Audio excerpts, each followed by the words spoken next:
Hi, and welcome back to the Swell Shenanigans podcast. I'm your host, Amanda, but you can call me Swell. Here on the Swell Shenanigans podcast, we're still kind of figuring out, what the vibes are, what we're doing. But I do know that I like talking about all things pop culture, social media, and shenanigans. And today we kind of have like a pop culture, social media shenanigan hybrid. And here to talk with me about that is my friend Lisa Duncanson, the bar exam guru, the founder of Bar None Review, which is a bar prep encompassing program. Lisa, thank you so much for coming on today. Thank you for having me, Amanda. I also know Lisa because I actually have done some work for her for some of her classes in the past, but I also know her because she lowers herself to date my father. Okay. I had to get one little dig in there. Had to. Had to. Yes, Lisa has been a part of my life for a very long time. And I think you're very impressive. You're one of the few people, you're the only person I've ever met who has passed the California bar twice in different formats, which I think is incredibly impressive. But today I brought you on because there may be some shenanigans or at least some questions to talk about with Kim Kardashian passing the baby bar and her law journey. Yeah, I can't help but laugh at that. So we'll get that out of the way for now. Yes. Mainly my point for the listener is that Kim Kardashian of the Kardashian fame, we are not knocking the fact that she is now pursuing law or what she wants to do with law or anything like that. But we are calling into question some of the means of which she is pursuing law. The what's the word? Baby bar? No, I was going to say like the handicap she's been afforded, but that's not the right word. Like the, oh my God.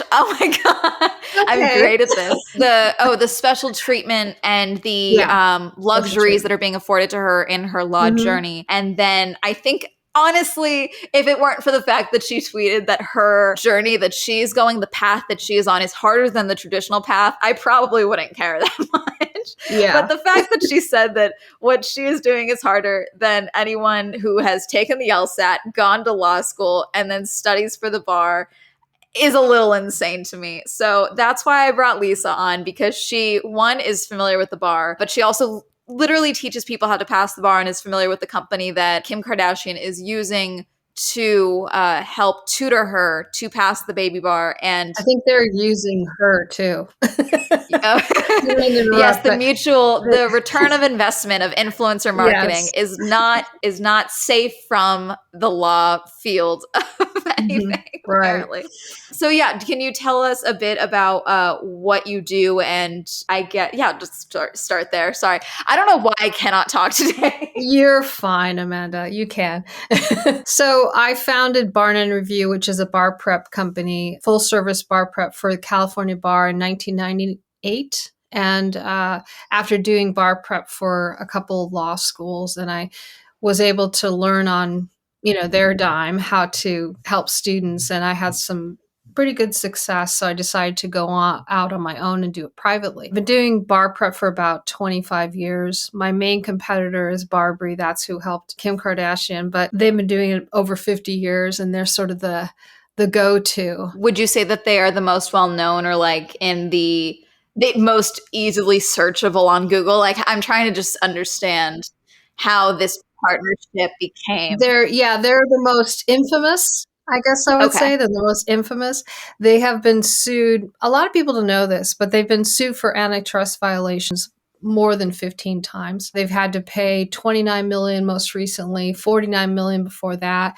They're currently trying to settle a class action settlement for law students who attended their programs and didn't feel that they got the benefit they were supposed to get. On their website, they say that 9 out of 10 people pass the bar with their program, and that can't be true. I mean, think about the fact that last July, 7,930 some students took the bar exam and just about 50% passed. And so if most people are taking Barbary and Kaplan, which are the two companies that have been sued multiple times for, they go to law schools and pull down our posters. They have their student reps do that. And then they go to law schools and they buy exclusivity. They can only do that at private law schools like Cal Western or Southwestern or the other school. They can't do it at UCLA or They can do it at USC. So anybody other than Barbary or Kaplan pretty much can't go to any of the private schools because they've been banned. So Barbie, for example, Cal Western or San Diego Law School. I think it was San Diego Law School. They donated $100,000 for a new moot court room, and then they got an agreement to be exclusive. So I can't post there. Nobody can post there. So that's why they keep continually getting. So students only know of one option. So this is the bar exam prep mafia, is what I'm hearing. Like this is like the cartel moving in on this. Like this, there's intimidation, there's bribery. It's got it all.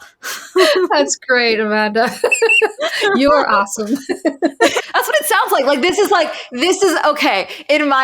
This is how not in the same league me and Lisa are. Like this is my equivalent of this. Is me going up to a Girl Scout selling section and being like, hi, what do I have to do so I am the only one allowed to sell in front of your store? Yeah. And then paying off the store clerks so that only my table, any other troop that comes through here, out of luck. No, this is Amanda's turf. That's what this sounds like. That's a good way to put it. Girl Scouts of America, I did not do that. If you, I'm just using it as an analogy. I know you didn't. I do remember making about 90 cupcakes with you. And some of them got rained on when we were cooling them outside. That was fun. Right. Oh my God. But yeah, so they clearly seemingly are either trying to have a monopoly on, or they have a controlling stake in the bar prep game. And that's what the antitrust suits were for, to rein them in. And it really doesn't work. I mean, yes, they pay a fine, but they make so much money. And they've been sued by other bar prep companies, mostly class actions for students who were unhappy. But they say that when I was doing a little research for this, and we'll get back to Kim because that's too much fun to not get into, I came across, I just wanted to look up the lawsuits. And one of the attorneys who unfortunately now has passed away that did most of the lawsuits in the 90s, early 90s, this has been going on for a long time. He contacted me because he saw some posts that I had about pretty expensive advertising that was torn down and marked up and, stuff like that. And so he wanted to know more about that. And I found it really kind of fascinating about how this guy was very passionate about trying to pretty much take them down. It didn't work, unfortunately, for him, but not sure where I was going with that. But just, I know what it was. Okay. So I'm having trouble talking today too. So you're fine. When I was looking for this stuff and trying to find that attorney, I came across a little ad that says 9 out of 10 bar exam takers pass with Barbary. And I thought, that is so untrue. And underneath it, I think I sent this to you, it says, we don't care about the bar pass rate. 9 out of 10 pass. And I'm thinking, well, they don't care about the bar pass rate. Yeah, no, that's what's making me think that, like, okay, what's your sample size then? Because if you pick of 50 random of our students, 9 out of 10 pass. And it's like, well, yeah, if you choose a large swath of people who have passed in entirety, like, what's the statistic that you're using? They're saying that they have an 85% or more pass rate. And the problem with that I have is that out of the 7,900 and whatever plus students that took it in July 2021, 50% pass, which is for California specifically, California specifically. Okay. And then about 25 to 3,000 take it in February, and their pass rate was 33%. So the average pass rate is under 50%, and most people take Barbary. Thousands of people take Barbary, and some take Kaplan. So they own the pass rate. So they can't be getting 80% plus. Yeah. And we do get 80% plus, but I don't have 3,000 students. I'm a boutique bar prep about to become a different type of bar prep because we're going national with the uniform bar exam in July. We've been doing pilot tests of that. So that's exciting. But the thing is, back to that 9 out of 10 pass, 90%, 85%, that's just not true. It can't be true because if most of the people are taking that course and the bar pass rate on average is no more than 40% year round, then it's not possible for that to be the case. I don't buy it. And plus I deal with students, who they take Barbary, they fail, and then obviously people who pass with Barbary don't call me up. So, I get this slanted view, I suppose, but they take Barbary and then they get a free retake and they fail both times. And then they come to their senses, talk to people, and they find me or someone else that does more, private tutoring and looks at their scores and sees, your writing scores are really low, or your multi-state, which is the MBEs, the multiple choice section of the bar exam, which is now 50% of the test. So those are scoring low. You're not meeting the average that you need for California. And California has some of the highest requirements. Sorry, I just want to bring it back to Kim. Yeah, no, I'm just trying to, and I may actually have to grab my, let me grab my charger really quick because I'm sure. And now a lecture on torts. I'm just kidding. Everyone gets free bar prep at least once a month with Swell Shenanigans. I try to not get sued, and then we give you free bar prep. Yeah. Well, there is some free bar prep online. Yes, we'll plug all your stuff at the very end for you. Yeah, absolutely. We'll wait. On average, per bar exam, how many people do you think Barbary has access to, or has enrolled in Barbary each session? Most of the bar takers, because here's what happens. When you go to law school, the first thing you are offered is you can pay a couple $100 to get all of their books. And I mean, the stack of books is like this. It's each subject is 150 pages. So they give you the first year law subjects, and you get to freeze your price for whatever that's going to be at the time. And because they do prep in all states, which we're about to do, students pretty much commit to that right away. Well, you don't know where you're going to practice law. You might want to be in New York.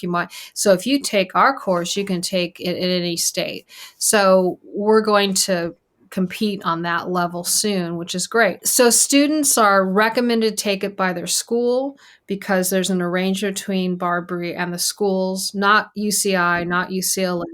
So just on average, though, so most bar takers, which means I would say majority. I'm assuming that doesn't mean that a majority of the bar takers are then getting 4-hour video calls and then multiple phone calls throughout the day when they have study questions with their individual tutors. Right. They don't have individual tutors. They don't have individual tutors. Great. Okay, cool. So that is they typically only grade 3 essays. That's it. Out of, there's more than 3 essays on the bar exam, but they only grade 3. If you want more, you have to pay more. So it's nuts. Oh, so wow, they get even less than I thought they did. Oh, they don't. You get hours and hours of video, assignments that can't be done in less than 15 hours a day. So people get lost behind and they lose their confidence. And so it's not an ideal situation. But yeah, so Kim Kardashian having taken the baby bar 3 times and failing it, and you're only allowed to take it 3 times. So I can't find anything that's changed that, but she took it for a 4th time, and maybe she had an appeal. There's no evidence of that, but the rule is 3 times. That's still the rule as far as I know. So I pulled up her tweets announcing that she had passed the baby bar. Let's break down the baby bar a little bit, because there's the bar exam and then there's the baby bar. It's called something else, but it's known as the baby bar. Yeah, first year law students exam. So the baby bar is basically what you take to get around taking the LSAT and going to law school. And it's the first step to actually taking the bar so that you can practice bar without all of that. Practice bar, practice law. Wow, doing so good today. It's an alternative route to practice law without going to law school. Right. Correct? And in California, people that go that route, and I'll explain a little more about what that route really means. Less than 2% actually pass the bar exam in the end. Less than 2%. I found that stat today. I had no idea. I've had people study with me to take the baby bar. We used to provide prep for that, but only for students that are in a law school that's unaccredited. And because they are getting some type of, some of these unaccredited law schools are very affordable. Some of them are good. Some of them are terrible. So buyer beware. But if they're unaccredited, you can't move on to your second year of studies without passing the baby bar. It's really to protect people who are going to a law school that's going to pass them anyway, and they don't want that because then they'll never pass the bar. When people study outside of law school, like Kim Kardashian is saying she's doing, and I say that because I did a little quick, we all see, social media and stuff like that, but she's a celebrity. Yeah. I think she's in the Bahamas right this moment.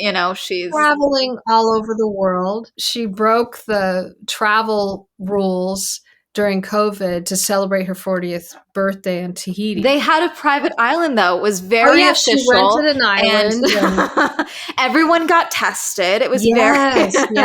But, so it's not a typical, law prep experience. But she's also supposed to be working for a law firm and under an attorney's tutelage. All I see is that she got really tons of extra help from Barbary to help her pass on the fourth time. Barbary doesn't provide anything like that for people taking the bar exam. They'll certainly do the same thing for her for the bar exam if she gets that far. But the bar actually has the say in whether she's met the criteria. So after taking the baby bar, which she's now passed on the fourth time, and for some reason that's being allowed because it's usually a 3-time limit. But after that, she's supposed to submit work through an attorney who is following her that she's an apprentice for. Basically shadowing an attorney, essentially. Yes. And actually working as a law clerk usually. Usually they have to write motions. Usually they have to work at the firm. And they also have, that's usually how people do it, so that they actually learn how to be a lawyer. Paralegals often know more than some of the attorneys they're working for because they do the actual under the writing. I probably should get in trouble for saying that, but they do a lot of work. A lot of them decide to go to the bar, go and take the bar and go to law school. And I've worked with some students that have done that, and they're excellent writers and they get through. But I don't believe she's doing that. It doesn't look like she is.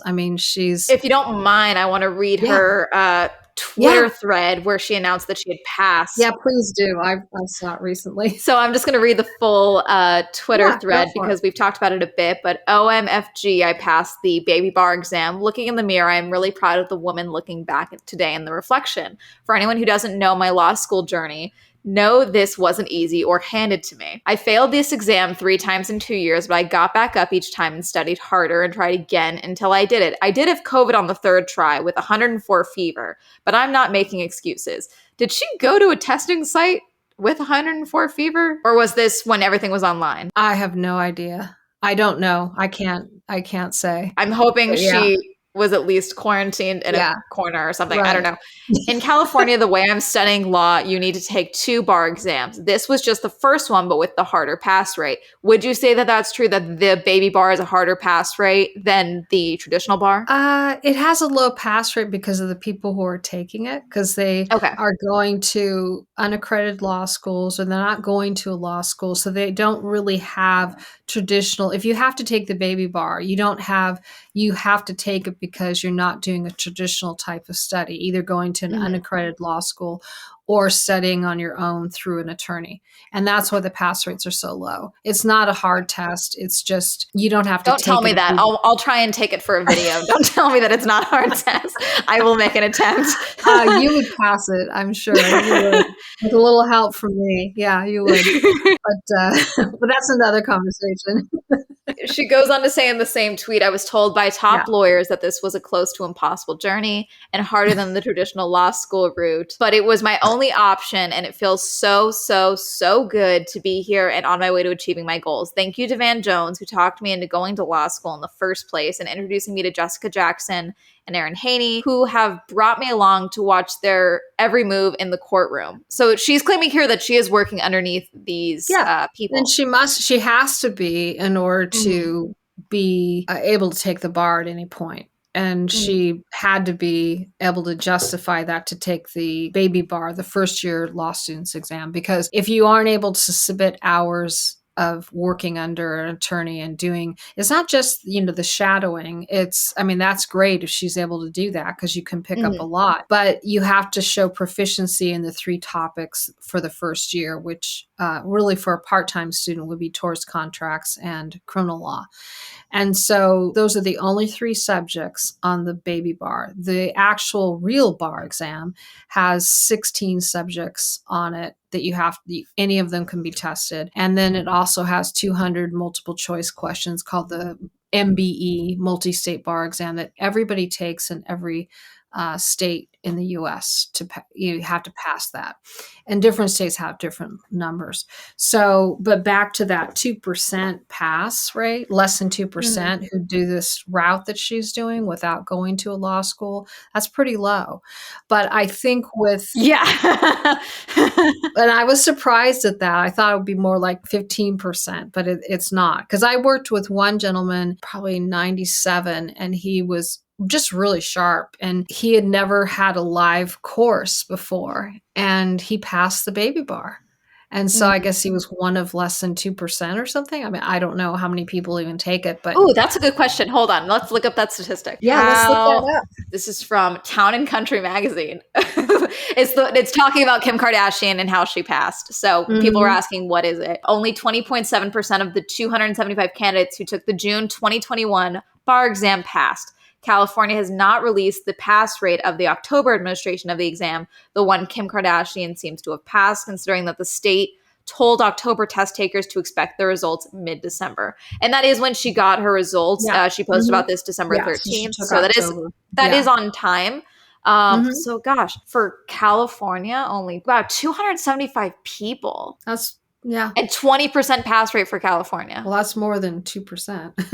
Yeah, so exactly. I'm not sure that stat. Could that be related to COVID? Because we talked briefly on the phone in preparation for this call about how I had heard that one of the Real Housewives husbands, Real Housewives of OC husband, I believe Simon something, had passed the bar, and I had been told that something had been lowered or whatever, and there was like shenanigans for him to get passed. I looked it up. Apparently, no, he had not passed it. He'd failed 4 times, and then he had passed it because he took it right when or right before after they lowered the score entry for COVID. The cut score. And that is when he got in. And so it's like he passed. Yay! And so what he did is he scored a certain amount, and they lowered the cut score from 1440 to 1390, which I think is actually a good thing.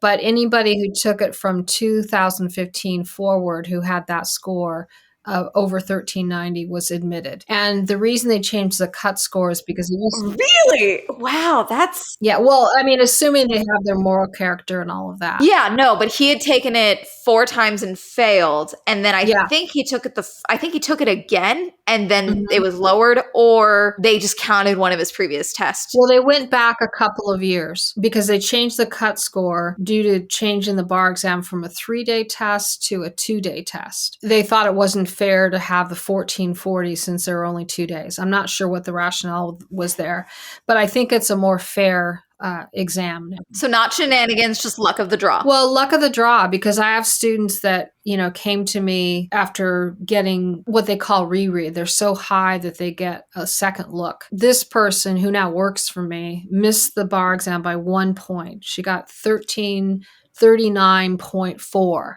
Okay. Something like that. Okay. Not to be dramatic, but I'm going to be honest. I would walk into traffic. Yeah. So I would lose my mind. 1439 point something. So she needed 1440.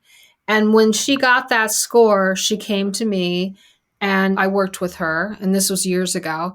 And she passed and was a very happy day. I got to go see her get sworn in and everything.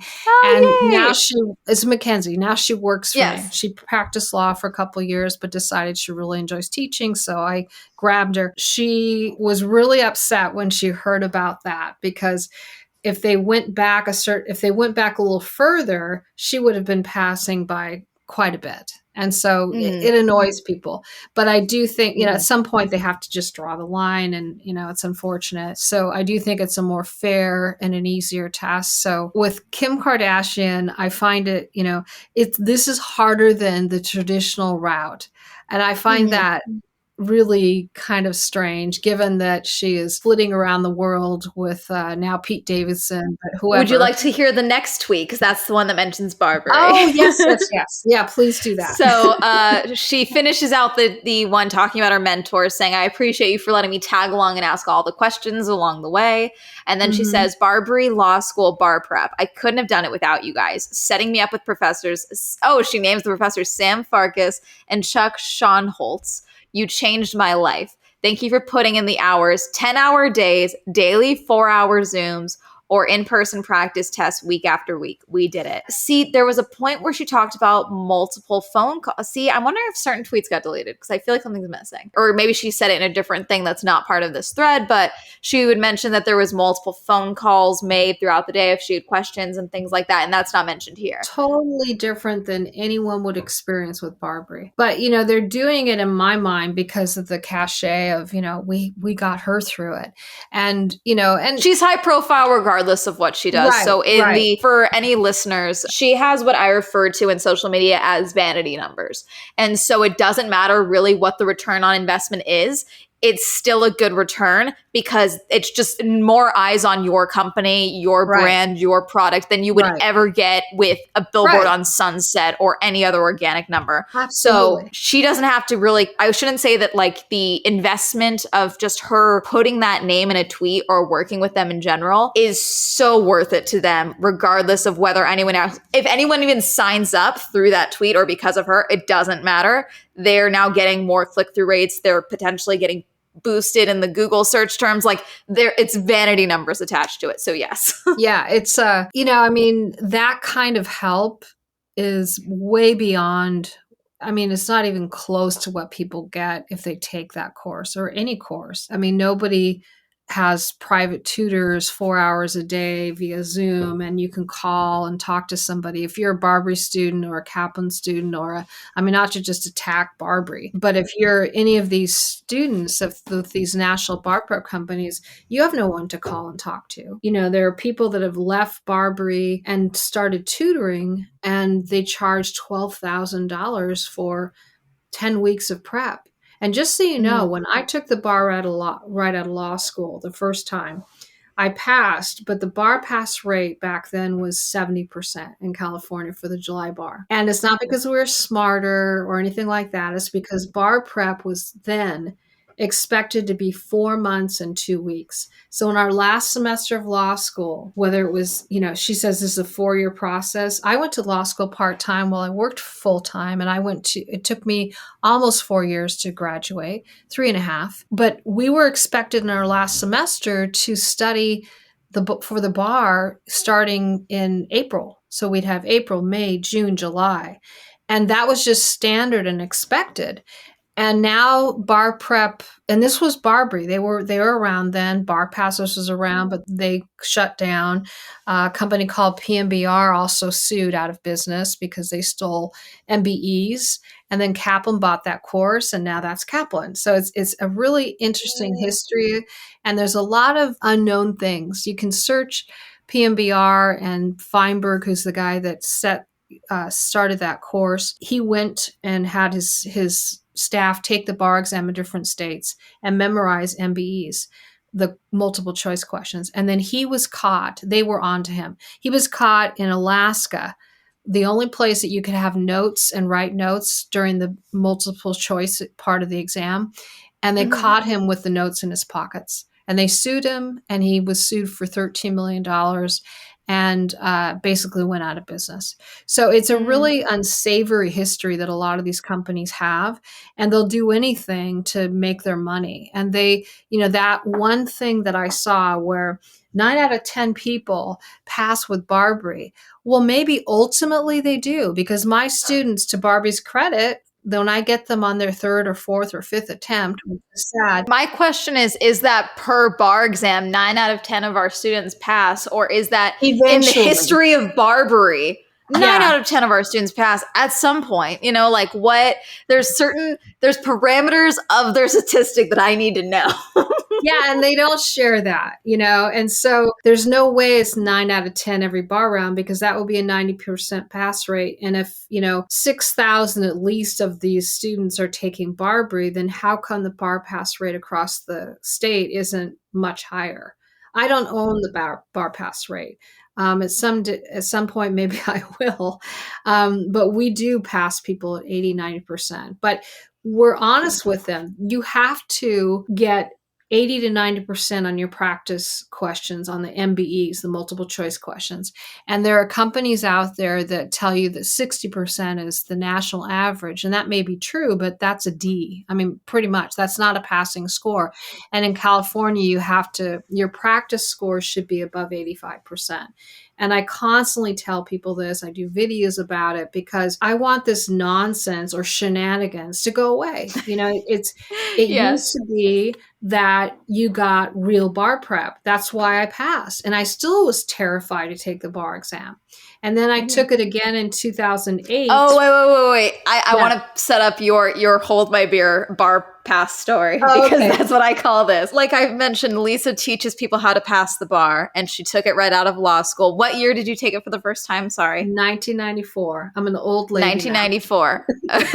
1994, she took it for the first time. Teaching her students all these years. And then I believe 2008, you said, is when you retook it? Mm-hmm. Yeah. So in 2008, her students were like, well, you don't understand how hard it is now. The test is different. It was easier when you took it. And she said, okay, and went in and took the bar again without studying, other than the fact that this was her job, and passed in one go once again. And if that is not the fuck around and find out, I'll prove you wrong of bar passing. Well, I signed up for the July one in 2008 and I chickened out. So I wasted, over $1,000, but whatever. And I thought, what am I worried about? But what happens is when you take it from the law school that you go to, where I used to teach, would get a list of all the people who attempted the bar exam. And if I were to fail, they would find that out. And they go, oh, Lisa does bar prep, failed the bar. And I thought, this is ridiculous. These people, some of them haven't even taken the California bar, but they're bright and they're capable of teaching law school. So you weren't worried about necessarily not passing the second time. You were worried about if it could have potentially affect your business and your ability to teach passing. Well, I was worried that my colleagues, my former colleagues at the law school I taught at, and I thought, this is ridiculous. They wouldn't pass it. So I went ahead and did it in February. And this was back when it was still a 3-day test. It's now been reduced to 2, which I think is much more reasonable. And maybe I'll take that in Arizona or something, because I'd like to do that because I'm sick that way. But so day one was tailor-made for me. All the subjects I had taught at law school were tested. It was super easy. And I thought, oh, wow, I could pass this thing, And then the MBEs were difficult, but, no harder than the first time. And I actually finished on time the first time I didn't. And then day 3 was I thought, no.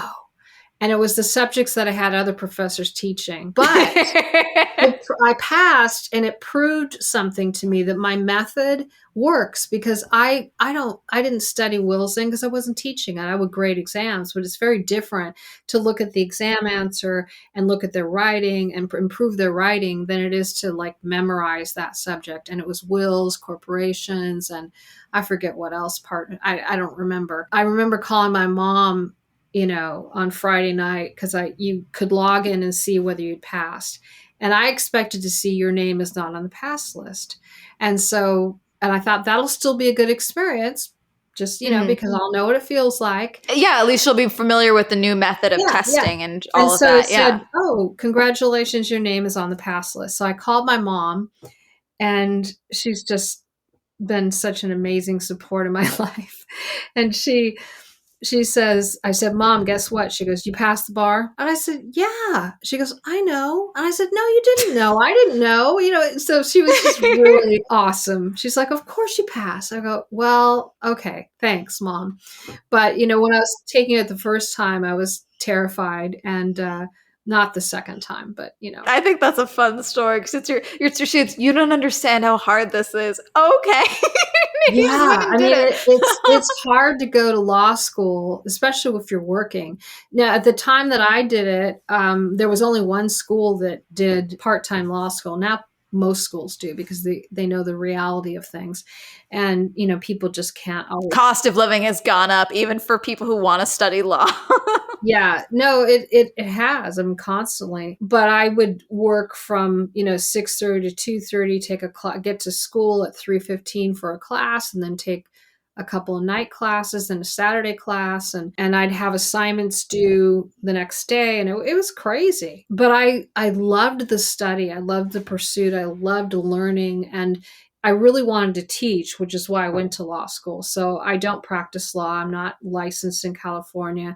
I probably will take care of that because I have taken it twice in California. It wasn't my passion to become a lawyer. I worked at some family law firms while I was studying for the bar, and while I was in law school.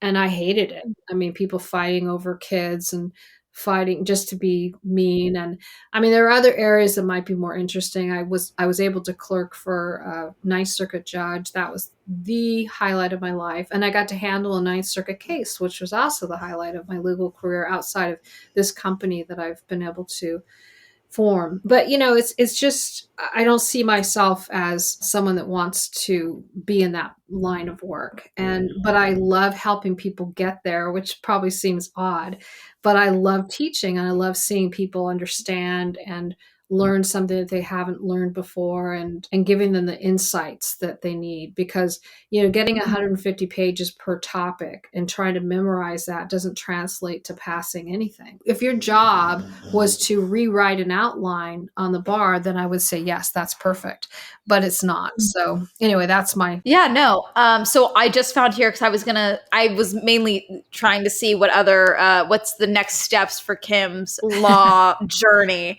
And Yes. I found here, did Kim Kardashian pass the bar exam? And it said, yes, she passed the October 26th exam. But it also says, usually those taking the baby bar exam only get 3 times to pass. But California added an extra try because of the COVID-19 pandemic. Oh, is that why? Okay, that makes sense. This is the ABA journal, the article is from. Thank you for finding that, because I didn't come across that. Yeah. Well, that makes sense. So I think the 2% pass rate that you mentioned is for people who took the original and then passed the bar itself. Like passing the bar is the lower percentage. It is.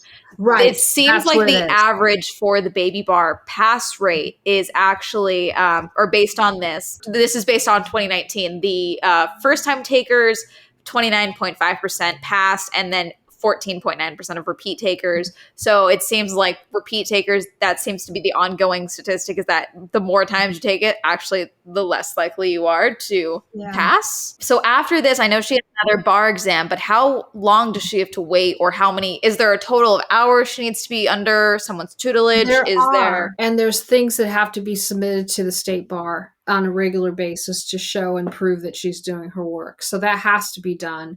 And it had to be done just to qualify to take the baby bar exam, or the first year law students exam. So clearly that's happening, but going from 3 subjects and 100, or I think it's 100 multiple choice questions, to 15 and 200, that's where that less than 2% number comes in. The people that actually pass the bar and become licensed, well, they didn't say license, but pass the bar after all of that is less than 2%. So it's definitely, I guess that would validate it's harder for her. Her statement that it's harder, but law school is no easy feat. And when somebody graduates from law school, whatever scores they have, in whether they're top of the class, middle of the class, or just barely made it through, I mean, it's a really big accomplishment. And it does take most people about 4 years for part-time study. And I have a lot of students that are in their 50s, 60s, having gone to law school later in life, looking for a new career. And it's possible they do that. And it's pretty cool. I like working with those people. But she failed the baby bar 3 times over 2 years, finally passed. So if she obviously started submitting the paperwork, and she has at least 3 years left, I would say, yeah, because whether she put in 2 years isn't the point. She only covered those 3 subjects and passed those 3 subjects out of the 15 15 or 16 she has to do. But by the time she takes the bar exam, it may be a very different exam.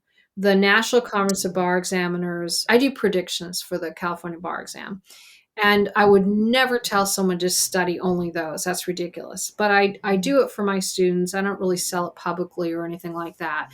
I think that's kind of unsavory. But I've had a pretty good run because I've studied the bar exam for a long time. And so the point of my mentioning that is that I tweeted out the subjects because I was excited that we got 5 out of 5 again. And I thought, this is great. And then I got a call from the National Conference of Bar Examiners Council that very day. And I listened to the message, could you please take this tweet down? So I immediately removed it and I called the guy back, and he was such a nice person to talk to. And he says, well, thanks for taking that down because we really can't control what people say. But students who are examinees promise, they sign an agreement when they take the bar that they're not going to release the subjects. And the reason why for that is that some people take the exam under different time conditions. They might have a disability or a learning disability or a physical disability. I've worked with a couple of people that had cerebral palsy, so they could only sit for a certain amount of time. So they were given a 6-day test back when it was 3. Talk about grueling. It was so difficult. I had 2 students that did this and they both succeeded, but it was really tough. So you don't want the exam topics released before before everyone's finished taking the bar exam. Yeah. So people have extra time. I wouldn't even call it extra time. It's very difficult to get bonus time, as people would think, because it has to be for something real. And so, when you can only sit for 30 minutes at a time, yeah, that's a real thing. But yeah, she would have, I would say, 3 years. Usually it's a 5-year period, but the clock doesn't just run from her first year, because basically in 2 years, she did what someone should have done as a part-time law student in 1 year. So you would have those 3 subjects as a part-time student. If you're a full-time student, you would have 5 subjects that year. And you would have a course called legal writing, which, Barbary pretty much did that for her. And not to take anything away from her, she clearly did pass. Yeah, we can still acknowledge that she took the test, and, that is of itself an accomplishment. And, the reasons of why she wants to do this, the work she wants to do. We can acknowledge that those are good and admirable things and all of that. Absolutely. But we can also still critique the support she was afforded. That no one else will get. No one else will get. And also, she is a mother. She has, I believe, multiple nannies. She has private chefs. She is obviously private tutors for this. I'm assuming there's probably even more going on behind the scenes that weren't mentioned in this Twitter thread, that she is also getting potentially more tutors on top of just Barbary or someone else working with her that way. Yeah. She can be, I'm trying to think of the word, be doing the work in the cushiest of ways, or I don't even know how else to put it. Absolutely. Yeah. I remember being in my second year of law school and just kind of, it's overwhelming. And a lot of my colleagues in law school were men. And I mean, there were women too, but more men than women. And I remember this guy complaining about how difficult everything is. And he goes, thank God my wife does my laundering, and she packs some lunch. And I'm just like, I think I need a wife. It's like, he takes care of your kids. She supports you financially, drops the kids off to daycare every day and picks them up and provides food for you and shelter and supports you in this endeavor. And, I was joking, but it's kind of like, it's really difficult to get through law school. Yeah. And it's like when people say we all have the same 24 hours, and that's just not true. Everyone is different support systems and different. Or no support system. No support system, or different, financial struggles.